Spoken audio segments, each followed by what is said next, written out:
And here to shed light on the events of the day in Washington, D.C. is CSUB lecturer and 23 ABC's political analyst, Jeremy Adams. Thank you for joining us tonight, Jeremy.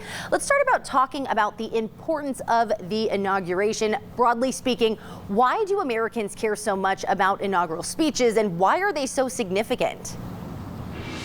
Well, first of all, thank you for having me here tonight. It is a historic day. I think mainly the reason why it's so important is because in America, words and ideas matter. We are a nation that is based on an idea, based on a set of political principles, what Abraham Lincoln called a proposition. And every 4 years, we elect somebody to give voice to that proposition, to redefine it, to give it a framework, and to say how it is alive today, and essentially how that basic yoking mechanism of the American principle, how we're going to live up to it again for the next 4 years on a quadrennial basis. So as Americans, we don't have a king and we don't have a church, and we're not based on a race or a religion. We are based on this idea, and giving voice to that idea every 4 years is a very important unifying task, and that's why we see some of the most important speeches in American history are in fact inaugural speeches. And let's talk about what were some of the big takeaways from President Biden's speech, and what was his overarching purpose today? Well, it was very easy. Unity, unity, and unity.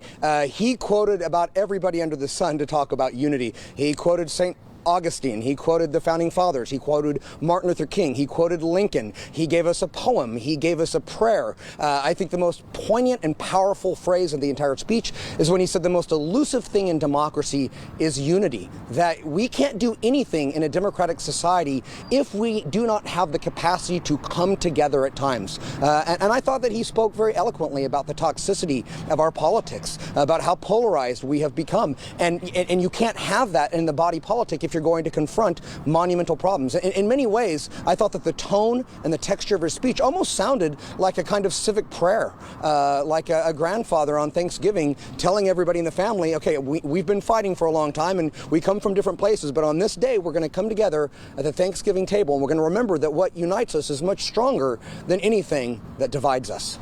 And how would you place this inaugural speech in the broader context of American history and other inaugurations?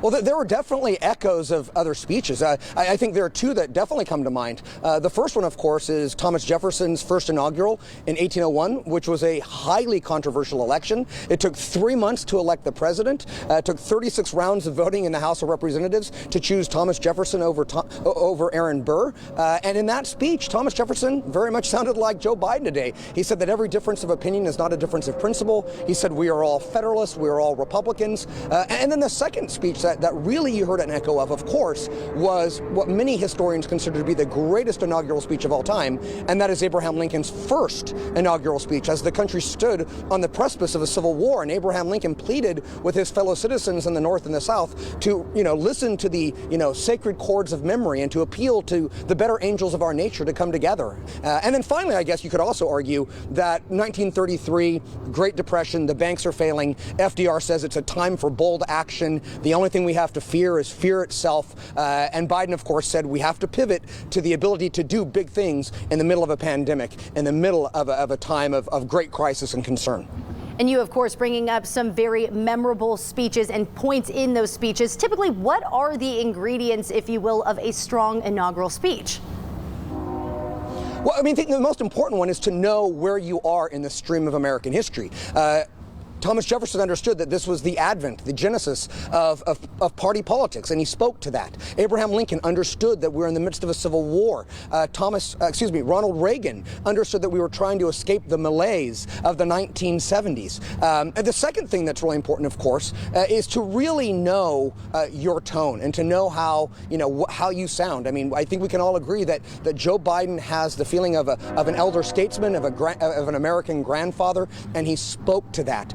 George Washington, in the very first inaugural speech, understood that the country trusts me because I'll always do the right thing. In fact, if the audience wants to go back and read something somewhat humorous, go read the very first sentence of the very first inaugural speech, where George Washington says, "You've made me miserable by choosing me to do this, but I'll do it because it's right for the country." And then finally, of course, I think the last thing is to make sure that you don't betray your own ambiance, your own voice. I think in 1968, Nixon was trying to sound like JFK from 1960, and it just didn't play very well. And by those three standards, I think Biden gave a very good speech today. All right. Of course, 23 ABC's political analyst Jeremy Adams joining us tonight to break down more about Inauguration Day. Thank you so much for joining us. We appreciate your time. Thank you. It was an honor. All right. Thank you. As the inauguration